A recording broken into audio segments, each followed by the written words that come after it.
नमस्कार, आज आपण बनवणार आहोत हिरव्या मिरचीचा बटाट्याचा मसाले भात। चला सुरुवात करूया। पहिले तर कढईमध्ये तेल, मोहरी, जिरे, कांदा,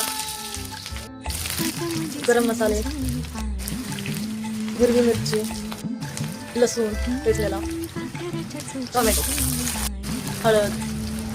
2 मिनिटं लालसर झाल्यानंतर बटाटा टाकायचा। बासमती तांदूळ टाकून परतून घ्यायचं। चवीनुसार मीठ, कोथिंबीर, गरम पाणी, 15 मिनिटं शिजवून घ्यायचं। तूप। चला झाला तयार हिरव्या मिरचीचा बटाटा मसाले भात, त्यासोबत पापड, लोणचं। आवडलं तर लाईक करा, सबस्क्राईब करा। धन्यवाद।